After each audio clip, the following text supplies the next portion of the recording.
Pessoal, vamos trazer mais algumas questões dos chamados exercícios propostos para vocês, trabalhando mais com a estrutura de álcool, de fenol, etc. Vamos trabalhar com a questão de número 27 aí para a gente, ok? Nessa questão, ele trouxe 3 estruturas químicas aqui, tá? Primeiro passo que você tem que observar, reconhecer as funções que a gente já acabou de revisar. Primeira estrutura tem esse composto aromático e tem aqui um OH. Esse OH ligado a esse carbono aqui, pessoal, que é o diferencial, é o chamado carbono sp3, o carbono saturado. Isso aqui pertence à função álcool. Essa segunda estrutura química já tem um grupo hidroxílico ligado a um dos carbonos da estrutura aromática, ou seja, é um carbono do tipo sp2. Significa, isso pertence à função fenol. E por fim, a gente tem essa estrutura aromática com oxigênio entre carbonos. Configura-se a função química de um éter. Logo, pessoal, as 3 funções aí são distintas entre si. São 3 funções oxigenadas, mas 3 funções distintas. Essa aqui é uma questão de código de resposta. Para o item 01, ele nos afirma o seguinte: apresentam a mesma massa molecular. Os 3 compostos aqui vão apresentar a mesma massa molecular. Pessoal, é correto isso. Mas por que teria a mesma massa molecular sem consultar, sem fazer o cálculo? Porque são isoméricos. Essas 3 estruturas, em breve a gente vai trabalhar com isso, são formas isoméricas. Se você tiver o cuidado de 6 carbonos aqui, 7 e 8. 6 carbonos aqui, 7 e 8. 6 carbonos aqui, 7 e 8. Quando jogar os hidrogênios, você vai observar que os 3 vão possuir a mesma fórmula molecular aqui para a gente. E isso deve-se ao fato de que eles têm uma estrutura, que corresponde a isômeros funcionais. 3 funções diferentes com a mesma fórmula química aqui para a gente. São isômeros de função. Se é isômero, vai ter a mesma massa molecular. Por isso que o item 01 estaria aqui para a gente correto. Evidentemente, você teria, se for para checar, só as quantidades de hidrogênio, que você teria aqui, e para ser verificado justamente isso. Mas, se não precisar nisso aí, e não precisar checar, dá para a gente notar que são os casos de praxe do que a gente teria justamente para configurar os isômeros funcionais. Mesma massa molecular, o item 01 estaria aqui correto. No item 02, são compostos aromáticos. Correto, gente. Eles passariam a ser compostos aromáticos porque sua cadeia principal está apresentando essa representação desse círculo no seu interior. Isso significa o efeito de ressonância, característica de componentes quimicamente aromáticos. Então você tem aqui um álcool com a cadeia principal aromática, o fenol, que sempre é um composto aromático, e um éter, que tem uma cadeia também aromática. Posso mencionar sim que são compostos aromáticos, porque boa parte da sua cadeia é fechada com o efeito de ressonância. O 02 está correto. No item 04, ele está nos afirmando aqui que tem a mesma função química. Não. Aí passaria a estar incorreto. Álcool, fenol e éter, respectivamente, trabalhando aqui para a gente. Tá certo? Mais um detalhezinho que ele trouxe aqui. Apresenta o mesmo ponto de ebulição. Eu discordo, pessoal, em termos de propriedades físicas, que eles teriam o mesmo ponto de ebulição. Porque a função química de éter é uma função derivada.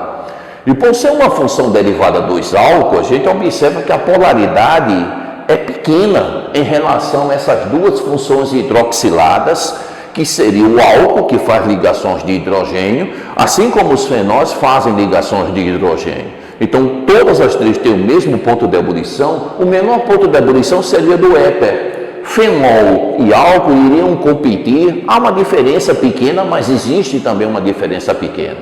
Portanto, afirmar que os três teriam o mesmo ponto, eu consideraria como incorreto, devido à função éter entre os três ali mencionados, não estabelecer uma ligação de hidrogênio. É de um grupo que dipolos permanentes, tendendo a ter característica de dipolos induzidos. Resposta final, meu item 03. Vamos fazer outra questãozinha aqui para a gente. Essa outra questão, vocês de álcool também, e você teria aí que seria a questão de número 29, tá? Nessa questão 29, vocês vão marcar a afirmativa incorreta. É um texto falando justamente de acidentes de trânsito devido ao condutor ter bebido, tá, algumas doses, vamos colocar assim, de bebidas do tipo destilada. Principalmente é isso que ele estaria afirmando aqui. Então, é um texto que vai estar enfatizando que boa parte dos acidentes em trânsito é justamente pelo uso abusivo justamente de bebidas alcoólicas e sempre com aquela campanha, né, a principal campanha do Detran e de outros órgãos de trânsito no nosso território nacional: se beber, não dirija. Aí tem uma chargezinha aqui que foi colocado, o carro colidindo lá num poste lá, né? Aí ele faz até e retruca, mas seu polícia, o governo não liberou 25% de mistura de álcool? Sim, na gasolina e não no sangue. Quer dizer, ele fez uma chargezinha ali, colocando justamente sobre os acidentes em trânsito. E ele coloca aqui dados importantíssimos como o governo estipulou que somente 22% é o percentual obrigatório de adição de álcool à gasolina e permite ao governo variar esses percentuais entre 18% e 25%. Então, tem projetos, né, na Câmara que prevê que esse percentual passa a variar entre 20% a 30%. Então, ele coloca aqui um texto justamente falando sobre a atividade sucroalcooleira, colocando o biocombustível, o etanol, justamente como uma das soluções do nosso governo para minimizar os impactos ambientais e minimizar os custos de produção justamente do combustível fóssil. Você lendo o texto, sabendo do percentual de álcool que existe na gasolina, que pode ser alterado por projeto de lei, ele faz uma série de afirmativas com relação às propriedades dos compostos orgânicos que apresentam a função álcool. Portanto, a questão se refere à função química orgânica álcool. Item A, onde a gente vai marcar a afirmativa que esteja incorreta. As substâncias químicas 2-metil-propan-2-ol e butan-2-ol, elas seriam mensuradas, determinadas respectivamente como álcool terciário e álcool do tipo secundário, que está correto, pessoal, porque o 2-metil, estaria aqui, propan-2-ol, tem essa estrutura química aqui para gente, é um álcool terciário, ó, isso aqui é um álcool terciário, porque esse grupo hidroxílico está preso a um carbono do tipo terciário. Já o butan-2-ol, essa estrutura química aqui para a gente, o butan-2-ol é um álcool do tipo secundário. A hidroxila está presa a um carbono do tipo secundário. A afirmativa do item A, ela é correta. Vamos marcar incorreta, de acordo com o texto. Para o item B, ele nos coloca o seguinte proposição, um pouquinho de soluções, mas uma relação trivial. Se for considerado um teor de álcool na gasolina de 23% em volume, significa que para cada 200 ml da solução estarão dissolvidos 46 mililitros de etanol. Pessoal, observa aqui. Se ele está dizendo que tem 23% em volume, tá, de álcool nessa gasolina, a tradução seria, para cada 100 mililitros, eu tenho 23 ml de álcool. Se eu dobrar para 200 ml, é proporcional. Então, se é 23, passa a ter 46. Está correto? Ok? Na alternativa do item C, ele salientou o seguinte: o etanol pode se dissolver em gasolina, pois possui cadeia carbônica apolar, e em água, por estabelecer ligações de hidrogênio com as moléculas de água. Isso é um item importante, isso é um item importante sim, porque trabalhou com a parte de propriedade. Aqui está a molécula do etanol, dá uma olhada. Tá? Por que a gente colocaria que o álcool é tão miscível na água? E se o etanol é solúvel em água, como ele é solúvel? Se ele também poderia ser solúvel na gasolina? Essa aqui seria a dúvida. Pessoal, o etanol é uma molécula com cadeias de carbono.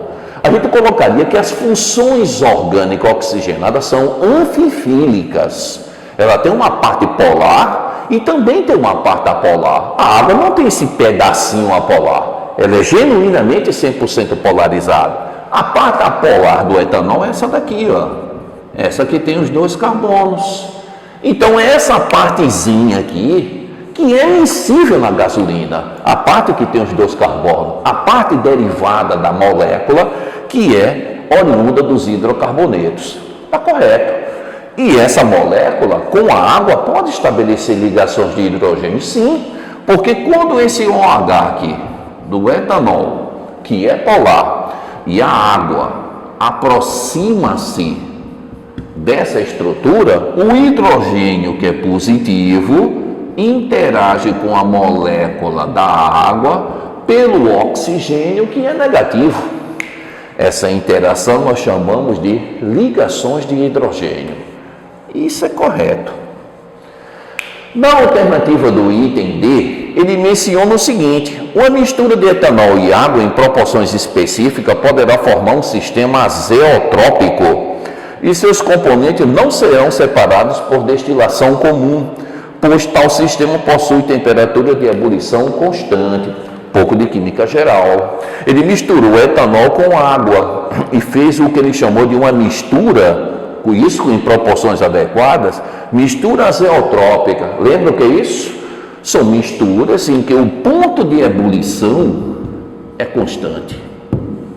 Ora, se o ponto de ebulição do etanol é igual ao ponto de ebulição da água, como é que eu vou separar? Se os dois têm o mesmo ponto de ebulição. Isso é possível no que a gente chama de misturas o quê? Azeotrópicas. Então, por destilação comum, não é possível esse método de separação. Acrescenta-se benzeno, arrasta a parte quimicamente apolar, etc. É correto sim, as misturas azeotrópicas não são separadas por métodos de destilação triviais ou comum. O que é que está errado então? Só pode ser essa alternativa do item E. E por que ela estaria errada? Porque ele mencionou o seguinte para a gente: os álcools são menos reativos do que os hidrocarbonetos de mesma massa molar, devido ao fato de serem polares. Quer dizer que a reatividade dos álcools são menor ou menos reativos do que os hidrocarbonetos. Um equívoco total. Por ser a função álcool polar, a sua reatividade em relação aos hidrocarbonetos é maior e não menor. Os álcools são muito mais reativos do que a função dos hidrocarbonetos por serem apolares. Ele trocou para ver se vocês conseguirem, dentro desse item, poderia cometer algum equívoco. Não, gente. Funções orgânico-oxigenadas são sempre polarizadas. E o que é polar na química permite inúmeras outras reações. O item incorreto, letra E, para a gente aqui. Ok? Até uma próxima aula então.